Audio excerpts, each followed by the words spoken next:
Good morning, everybody. Good morning and welcome to our presentation on how to digitize HR. My name's Ian Bourne. I'm the CEO of Cloud 2020, a Microsoft Dynamics and Power Platform partner based in the UK. I'm here with my very dear colleague, Jason Fellows from Hubdrive. Jason, would you like to introduce yourself? Yeah, sure. Thanks, Ian.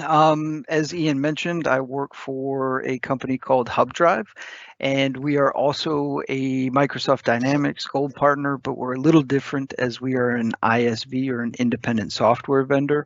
So we develop and build out HR solutions for great partners, much like Ian, to go out and extend portfolios and help HR customers out.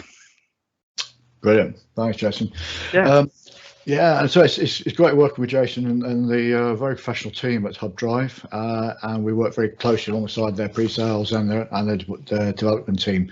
So what we're planning to do this morning or this afternoon, depending what time you're watching this, wherever you are, is we're going to ask the question, about digitizing HR. What's the value in it? What's the potential for it, and how might it fit with your organisation or an organisation you might be working with? And we're happy to take questions. If you've got any questions, drop them in the Q&A, and we'll pick those up a bit later on. And this is the start of a series of webinars that we're producing. So we'll go deeper and deeper into the potential for HR digitization as we go through the series. But first of all, I think this is a slide that's very particular to your heart, Jason, isn't it? Do you want to talk us through this slide? Yeah. So maybe it's important, right, for the audience to know that I don't come from a techie background or a software solution provider background. I actually come from a human resources background. And as the slide says, this is by far the most worldwide used HR management system on the market. I remember back in the day, just starting out in human resources, we were paper, pencils, file cabinets, those sorts of things. And we made this huge digital transformation into Excel spreadsheets and folders and, OneDrive and those sorts of things. And it was a big step up for us, but unfortunately, and I think you'll probably talk a little bit about this, Ian, this is not ideal, especially when we're talking about GDPR compliance, when we're talking about who's downloaded these files, who hasn't, where is this data actually maintained. This may be good for a 10-person organization, right? But if you're above that, things get a little tricky when we're doing HR management solutions, and that's where we come into play. Yeah, no, absolutely. You're so right. I would pretty well just guarantee that most companies we deal with when we're looking to implement HR in a digital format are on Excel. It is the universal HR system, as you say, but in silos. The last one we looked at working with recently had 13 Excel spreadsheets managing all sorts of different complexities. But that also meant that it was who owned each Excel spreadsheet, who was currently updating it, the data privacy around that was a nightmare. If somebody changed their surname, was that being replicated across the piece? It was a particularly challenging issue. And I think you made a really important point, actually, Jason. That's about GDPR. There's an issue here around managing the security integrity of that data. And the integrity is another thing. Somebody corrupting an Excel spreadsheet, what have you, suddenly the whole system collapses, a bit like a pack of cards. So yeah, this is our most common system we come across now. But hopefully, you're seeing the argument of why A, this is perhaps unsustainable, but B, it's potentially in compliance terms as well, much more of a challenge indeed. But I know this is your view of the brave new world, Jason, isn't it? Do you want to talk us through this one? Sure. So instead of having the scenario of multiple spreadsheets and multiple folders with multiple folks downloading things and all of that, or even some other scenarios that we've run into where there's island solutions in HR, meaning the HR department is using 3, 4, 5, 6 different best of breed softwares. the goal that we have is to try and put everybody onto one platform, or using multiple tools from Microsoft to have a full, robust HR management system, right? And Ian will stop me if I tell this story too often, but we've both come across customers that are using 3-4 different island solutions. So if we think about how can HR go to C-level management at the end of a year or what have you, and say, hey, we need more FTE, we need more personnel, if management can't make clear, defined decisions based on actual data and having one source of truth. And the story that I talk about is from an existing customer of ours, where they recruited somebody, and this guy's name, and I'll use a fake name, was John Smith.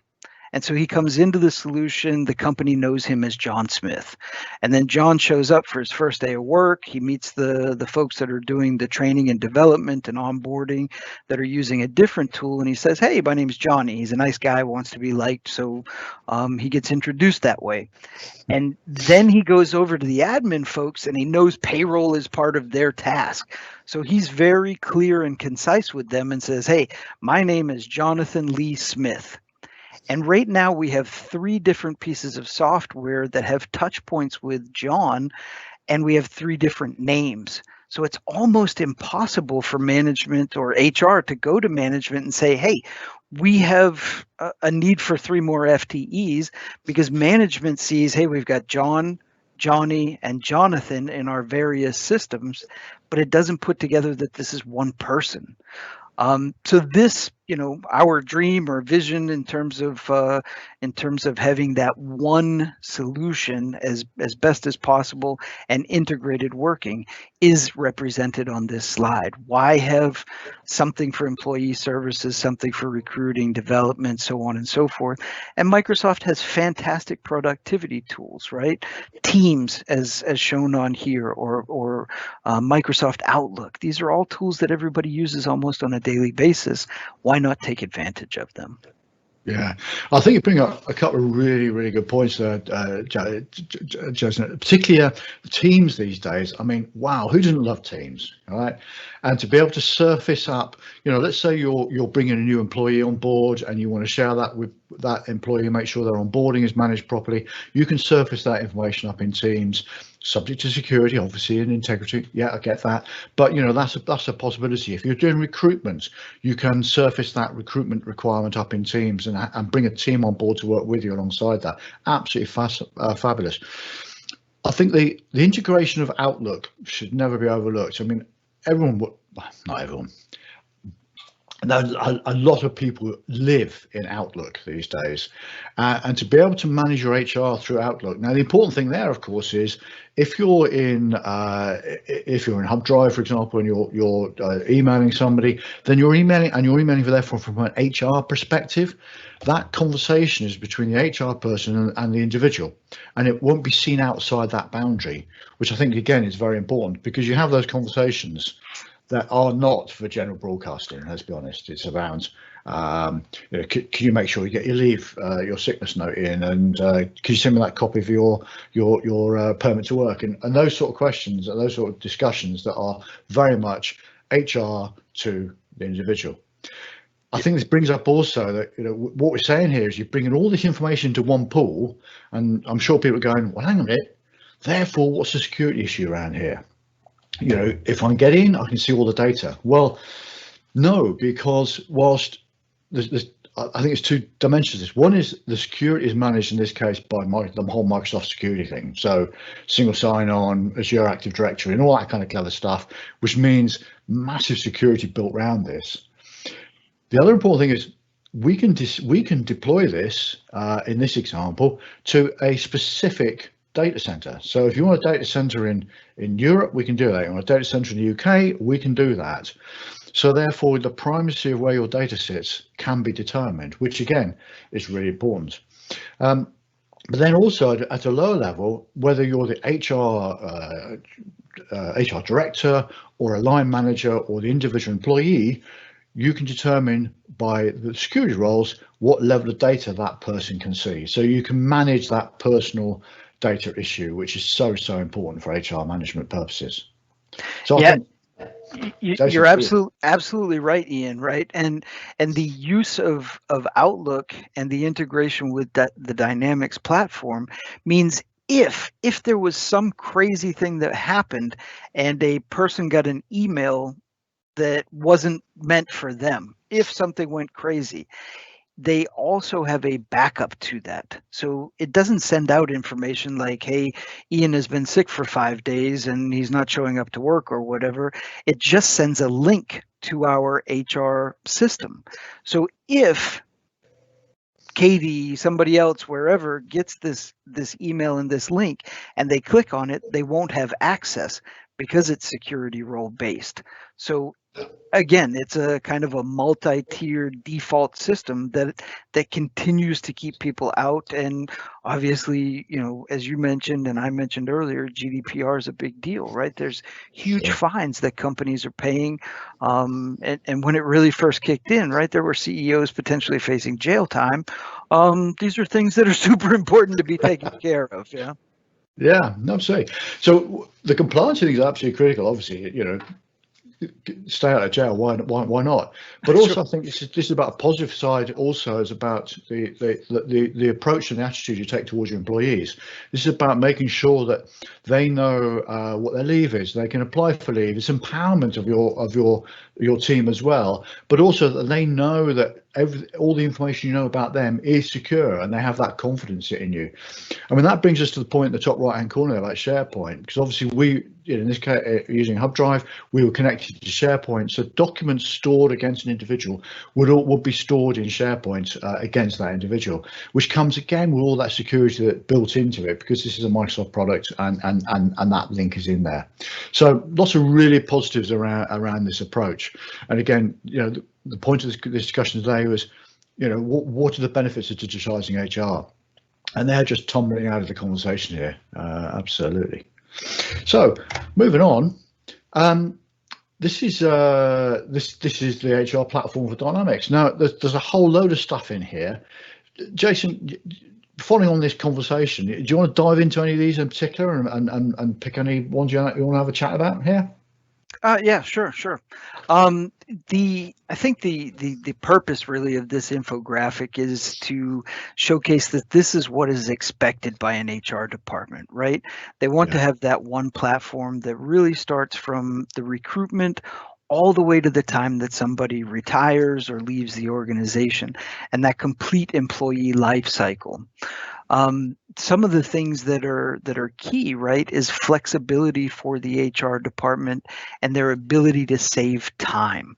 And I know that we'll talk a little bit about productivity and time saving later, but if we think about it from a standpoint, I was in recruiting for almost 12 years, and every time I wanted to post a job, it wasn't in my hands. I'd create a fantastic job advertisement. The employer branding piece was all there, but then I would have to go to the IT department to do something simple as getting it on our website. And sometimes that would take a little longer than one would expect. They have their jobs to do, right? And it's not just posting vacancies for me, but it could take up to a day. And we want to put everything back in HR's hands so they can do those things. And so what used to take me a day, now using our solution takes one click and 35 seconds, right? And same thing with taking that off. And this is just one example. And the other thing when it comes to saving time is leave an absence. How many times, if you're a 200-person company manufacturing, that somebody may have to leave the manufacturing floor just to come knock on HR's door and say, hey, how many days leave do I have? Or I'd like to check on my leave because it was submitted manually. Now they can simply log onto a smartphone and see all of those informations right there. So that goes back to that adaptation, that employee satisfaction, and productivity, time that's not lost by doing double checking things, right? But we're putting all of these together and making use of Microsoft's products to build one platform. Yeah, absolutely. I think the that empowerment bit is so powerful there, Jason, is it? And I remember having a conversation with people about HR, and I said, look, unless it's on a phone, a lot of millennials just won't engage. Let's be honest. They want to be able to go on their phone and go, right, it's I've got the opportunity to go and do something on a week on Wednesday, in the days when you could go and do things, before lockdowns and things like that. But hey, I want to book next Wednesday as a day's leave. That people these days reach for their phone, go on there, book a day's leave, and as we know, in a good, well-managed system now, the substitutes confirm that they can cover for them. The line managers ticked it off, said, yeah, that's fine, because they've got a view of who else is on leave that time, and then therefore they know if they can cope. Yeah, Brian, off you go. Have Wednesday. It's dealt with, and that response has come back, and that's all happened on people's phones, whatever time of day or night. Not within reason. So I think that's important about the empowerment. And what you're saying about bringing onboarding and the whole recruitment thing. I was at a really interesting conference the other day with Microsoft, where we're talking about how talent these days is a war. And it's absolutely a bit excessive, but hey, it is. As we both know, bringing talent even into our own organizations, we experience that on a daily basis. And so you need to be able to both get out there and advertise the fact you've got opportunities for people, but then also manage that whole process about bringing them in. And when you're selecting the right person for the right job, because selecting the wrong person for the right job actually is an expensive old game, and also incurs huge amount of delays and what have you. And then you've got project managers going, I need these people tomorrow because they're starting with a customer, and all that kind of discussion. But also, once you've made the offer to somebody, it's about engaging with them so they start to feel part of your organization from that point to the point they walk through the door, whatever walking through the door entails these days, isn't it? So that they feel part of the organization, but also from the day they start, that that there's an effectiveness from them being part of your team. So that whole onboarding thing, I think, is absolutely critical. I think a couple of areas also that kind of relate to that is the whole training and the learning piece. And you've got somebody in and you want to keep somebody then, so you have to look at them as an individual and how you develop them as a team and train them and support their learning. You got any thoughts around that at all, Jason? Yeah, no, absolutely, right. And this piece, this learning and development is about the employee feeling like there's potential for them in the organization, right? Everybody's worked at jobs where they know, hey, this is my potential cap, but knowing that an employee feels that they're being invested in, they're being developed, they're being looked at for those next positions is super key and critical to avoid having to fight that war for new talent, because it's way cheaper to keep good talent, right? And the other side, you mentioned something when it comes to leave and absences about this crazy time that we're going through right now. So we've literally helped a lot of customers out there that weren't fully prepared to overnight go from working in an office to working at home. And this is a critical tool to do that, because you have to have touch points. You're using Teams, you're using all of those productivity tools. But the other side is you want to, as a manager, be able to know, are my employees working? And are they being productive? So one of the things with reporting and analytics, using Power BI and using the dashboards that are inside of the system, along with an employee being able to punch in from wherever they're actually working with time and attendance, right? So it really, the more we talk about it, I wouldn't say that there's any one piece that's more important than the other. It's a lot about how are we going to get this deployed, and how do we make the lives easier of an organization to manage their people and continue to have their people feeling needed and feeling developed.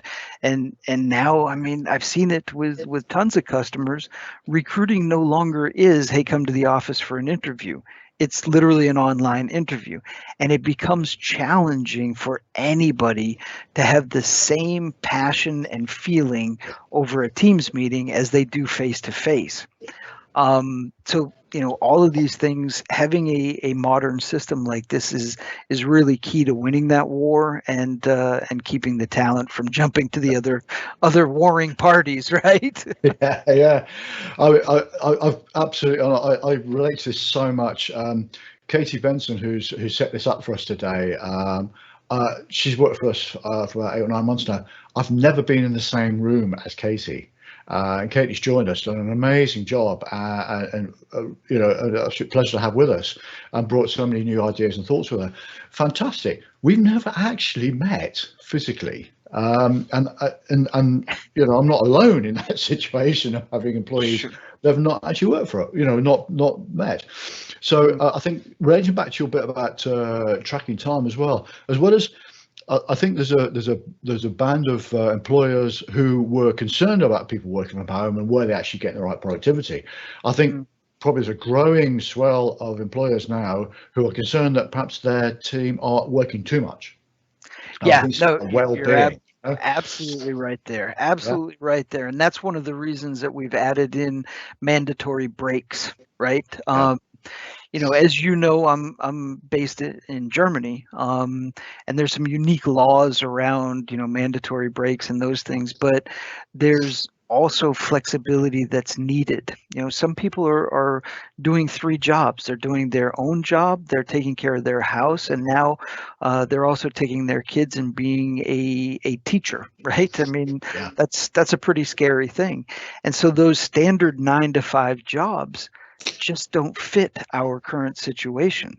So there are moms and dads that have to maybe clock in at 7 in the morning, work for a couple hours, then be a teacher for their kids for a couple hours, and then come back and do that, throughout the day.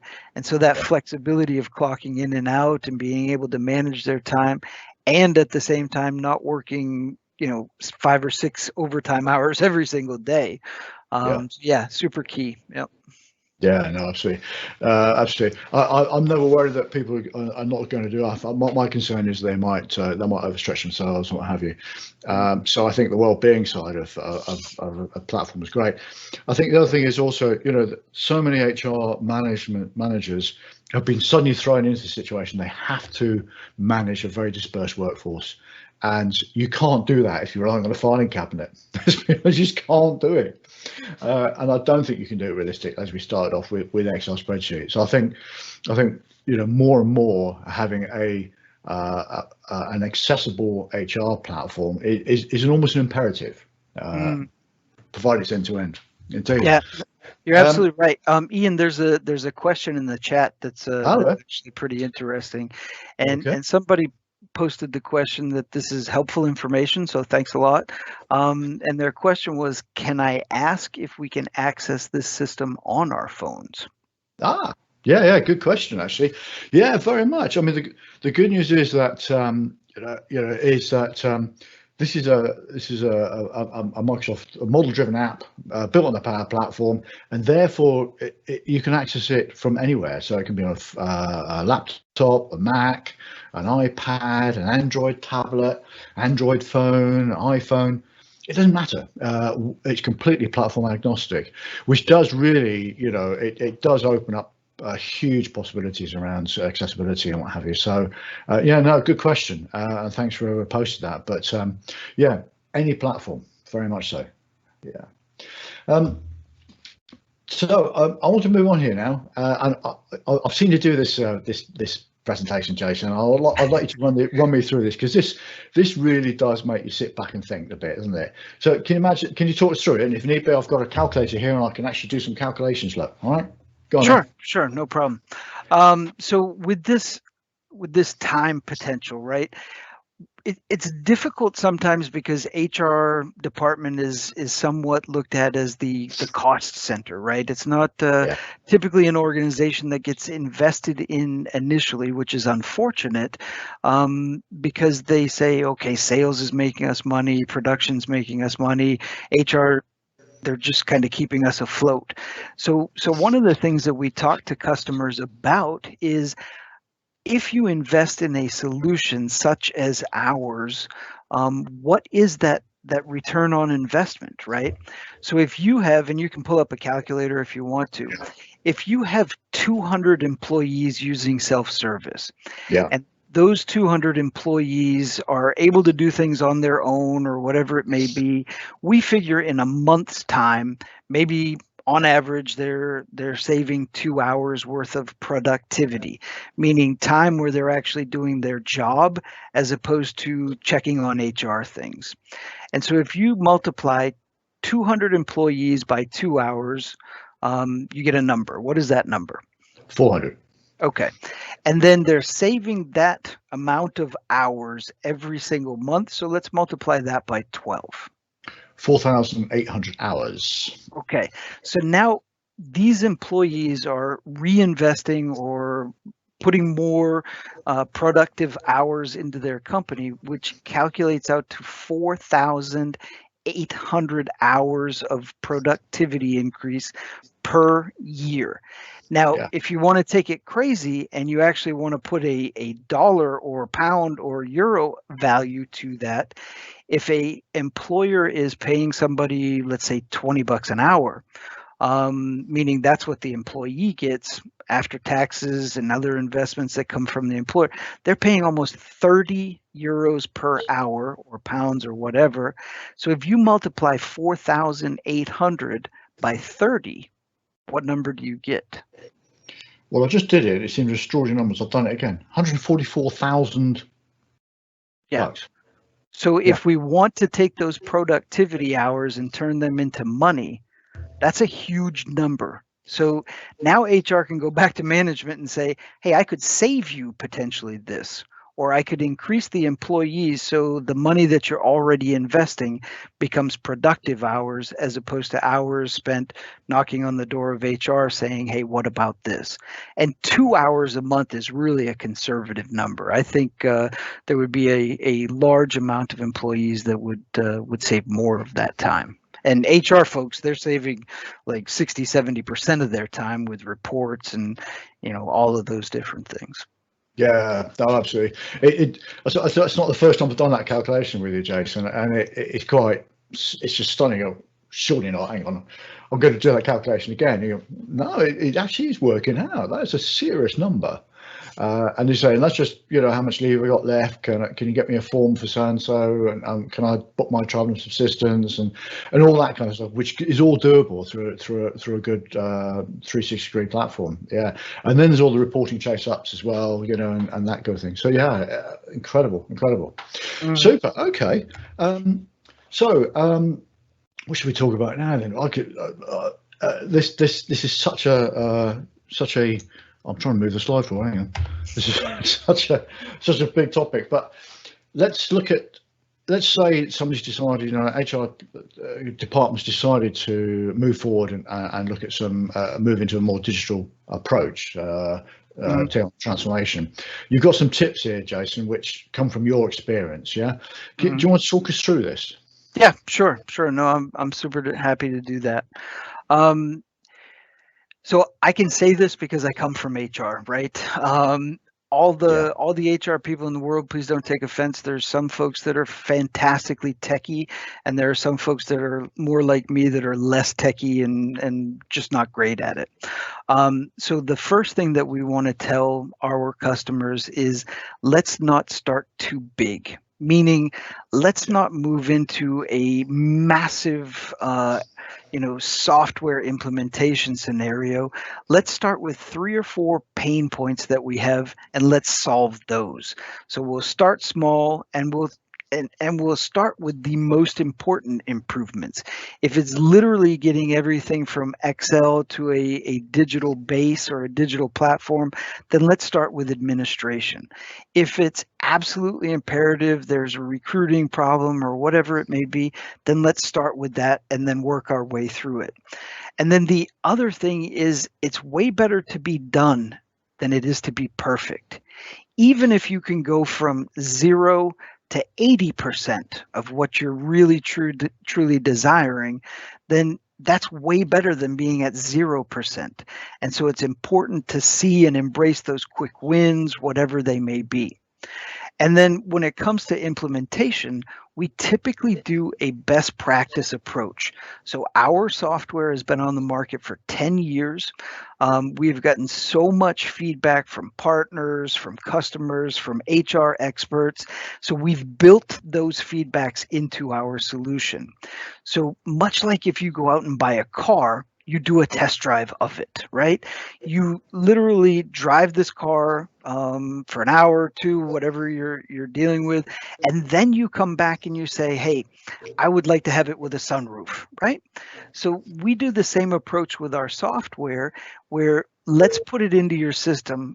Let's use it for a little while, see the processes that we already have built in, and then if they need to be changed, come back to us or come back to Ian and his team and make those adjustments, because sometimes it's easier and way more efficient to use these processes as opposed to adapting software to fit your already current outdated processes. And that is our philosophy. Keep it small. Let's get some quick wins. Let's get to 80% and worry about the other 20% as we get there. And let's use the software as it's designed and make adjustments as needed once we've really tried it out. Yeah, Jason, well, such wise words, I've got to say. From a deployment business approach, from we're a consultancy, we deploy solutions on the business applications platform. These apply no matter what we're doing. So that starts small, not too big. Yeah, often a customer comes to us perhaps with an HR issue or a sales issue or a marketing issue, customer service, what have you, and we talk to them about where the dynamics and the Power Platform fit in the grand scheme of things, and we show them all the other bits and pieces they could possibly do, and then suddenly everyone gets extraordinarily enthusiastic and go, yes, we'll have all that. And we go, oh, no, hang on, let's get back to why you came to us and let's fix that problem first. All we're trying to explain to you is you're buying into a platform which is going to more than cope with anything you ever need. So yeah, I agree with you entirely. If it's about purely getting your data into a nice, secure, GDPR compliant environment, let's do that first, and then we bring in recruitment later or whatever, or if it's recruitment, let's start with that. Absolutely. And the 80-20 principle, I completely sign up to in life, let alone in HR. So, if you, I say to my team, if we hit 80%, we're doing really well. Yeah. And we often get customers say, immediately they say, oh, can we change that dashboard? Can we change that that form? And you go, well, yeah, you can, but to be perfectly honest, somebody spent literally thousands and thousands of hours building this, and it's being contributed to by thousands of hours of people using this. Have a look at it first, get your data in there, see how that looks, see how it works, and then, yeah, if you've got a specific requirement, of course we can do that. Of course we can do that. The good news is we talk about the 3 C's. So that's configuration, customization, and code. And what we found with your platform, Jason, is, yeah, everything needs configuring. So what language it's in, what the time zone you're in, basics like that. Sure. There's customization around things like maybe leave rates and how people, maybe the authorization process for leave. That, yeah, fine. But we've never yet had to go in and build any code around your platform, because your platform is so, it works. Right. I'm not just saying that just because you're on the call. I'll tell you, it didn't, right? You know what I mean? Well, no, right. I've known you for a few years, right? I've never known you to shy away just because I'm on the call, right? So that's not a problem. There was another question that actually came in that's that's a really good question, and we get this every time we talk to a new customer. And that question is there a link to payroll? And yes, there absolutely is a link to payroll. It just depends on what you want to do, right? So our software doesn't have payroll in the sense of paying out employees, taking out taxes and other deductions. What our software does is it gets everything ready to go to a payroll software. And then there are things where we have customers, and I think, Ian, you probably got a various amount on this, is either we can do an export using Excel, so it's already there. This is ideal for people that farm out or outsource their payroll to a company, right? And then obviously Ian and his team can build APIs to practically any software, as long as it's I use that term loosely, right? I mean, you could talk more about that, Ian. Yeah, no, it's a really good point, actually. It's a bit like Dynamics for sales, for example, doesn't do finance. There's a point where you hand off into finance for it to do what it does best. And the same with HR and payroll. Payroll and we've sold your products all around the world. So we sold it, and we're delivering it today in Finland, and we're looking at we're going to get signed off, I think, later on this afternoon for a company in Switzerland. So and goodness knows what their tax environment is, and national insurance and all that kind of stuff. So that's where local payroll companies do what they do really well. And they'll keep you compliant in that respect. But what your platform does is account for weekly and monthly pay, commission rates, travel and subsistence if people want to do that as well, and bring that all together. We can then talk to the payroll outfit and work out how they want that presented to them, and then we can pull that out in various formats. As you say, something nice and simple like a CSV format, or an API to API connection. Of course, these days, Power Automate flows, and that's opening up a whole new potential around that, where we can, provided the payroll provider can talk to us around what platform we need to talk to and how all the security, obviously very important, but then we can look at that, pushing that through on using Power Automate flow as well. So yes, I think the thing is, talk to us about what the payroll environment is, and we can look into that. Absolutely. Absolutely. So well, we've not actually looked at the platform, Jason, and we've had such a great chat here. We're running out of time. But I think, but actual fact, this first call was really about answering some of those questions, like why would you digitize HR and so on, and what's in it for the HR department if you did that. So what we need to do perhaps is just have a quick look at what a platform might look like. And well, here's one. Here's one I chose earlier. This is Hubdrive, and for people who already have Dynamics or some model-driven apps in Power Platform, hopefully nothing too frightening here. This is the format's very similar. What I'm looking at here is an employee's file. Now, I think we talked before about the fact that you want to manage what people can see. And in this case here, we've got three versions of the view of an individual. So we've got the digital personal file, the supervisor, and the self-service. And you can relate that to HR director or manager, a line manager, and the individual. And that breaks down what people can see. And I think that's really important. So a line manager really needs to see about their team, how much leave they've got left, make sure everyone's done their reports on time, what have you. The individual wants to be able to log their leave or apply for leave. They want to be able to request an HR request.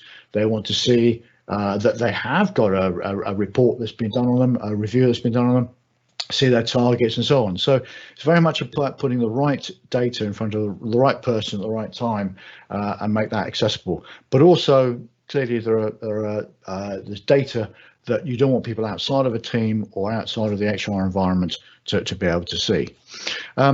Let's have a look at a dashboard. Here we've got some dashboards going on here, and this is the hub of any good or good platform, is the fact that we've got live data. Not about you, but I always get the question, I get two questions normally. Can you export to Excel, and can you produce written reports? And the answer to both is yes. But then I always follow up with, but why? Why do you need to do that? This is live data. Yeah. There's live data going on here. Take your laptop into a board meeting, to report on HR, because you can see it live then, and if you want to, you can drill into the information and see what's going on. It's your platform, Jason. You got any key points you because we haven't literally got a few minutes left, but any key points you want to take away from this, and we'll dive into it deeper on another occasion. Yeah. Yeah. No. The thing that I had mentioned earlier, right? Folks like myself got into the HR business because we wanted to be able to help an organization grow, to build an organization out, to do all of those things. Unfortunately, what we end up doing is a lot of administrative work, a lot of reporting back to management, a lot of Excel spreadsheets and all of those different things. And the dashboards that are there, yes, of course, they can be exported to Excel, but the other thing you can do is literally just copy that URL that's up there and send the email to the manager that wants to report on that. They click on it, provided they have licensing, they can see the exact same thing you're seeing.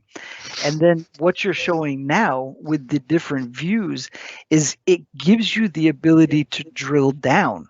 So if you want to see certain things that are there, like who's been sick, who's been abusing it, whatever it may be, by department or by the person themselves, you can drill down to that.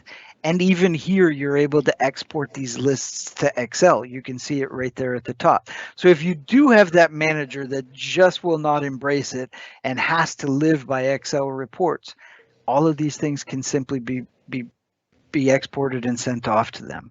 But everything being in real time is key. I've talked to so many companies that spend the last 3 days of the month just doing end of month reports. Yeah. And it can be a bit of a challenge, right? Where if it's already updated, it's in a system, hey, this report's done instantly the day that it happens. Yeah, no, I agree entirely. What I like about this is, I mean, kick off out of the box, there's just about every view you could possibly want, but it's not it's not a major job to be able to create a specific graph or a specific view for a client. Absolutely, and of course these views here, you know, you can very quickly sort these to your heart's content based on the columns that have you. What I like also is, like, so for example in here, if you want to drill down into a particular area, then as soon as you click on that, what happens over here is you down select those records. So all the views and graphs are very interactive as well. So yeah, very, you know, as you say, number of customers we talk to, and they are literally spending time producing this stuff, and it's there. It's there. Yeah. And one quick question. One popped up in the chat, and somebody said that they would like to share this with their colleagues. And are we able to access the slides and a recording after this? Yeah, very much so. What we're going to do is we'll get Katie to produce the recording and post it up on our YouTube channel, and we'll send out a link to that, along with the slides as well. So we'll send out a PDF of the slides and get those out to people. Very much so. And of course, we're very keen to hear some feedback. So if anybody has any further questions after this, absolutely no problem at all, please get them over to us, and we'd be more than happy to answer those questions and offer a one-on-one demo as well.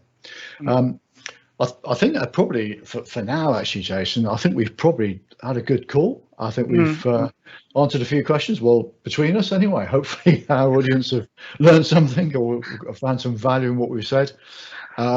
And I know we plan to have another session in about 4 weeks' time, when we dive into some more specifics around HR management and how a digital platform can help. So I look forward to that with you. Any closing comments at the moment, Jason? No, I think Katie sent when she sent me this slide deck. There was a closing slide that talks about when we're doing the next one, what we're digging into, and that sort of thing. That happens to be a question, right, that just popped up in the chat. So hopefully this will answer it. Yeah. So Ian, you can do an intro of this, and then obviously I think maybe it makes sense to stick around for a couple extra minutes in case any other questions pop up. Yeah, sure.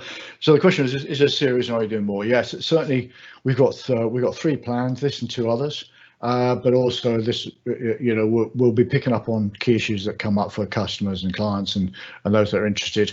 And we'll broadcast those as well in more of a mini series. So yeah, there's on the slide here now. If you've got any questions, please don't hesitate.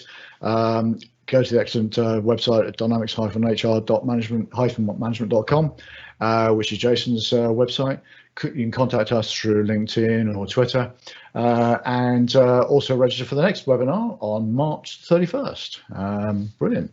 Okay, well, Jason, it just remains for me to thank you for a lively conversation as always, my friend, and I really enjoy working with you. And but hopefully some thoughts that might be supportive to our listeners. Yeah, no, Ian, I really appreciate the invite. Appreciate the partnership that we have. I mean, it's been ongoing since we met at Inspire in Las Vegas.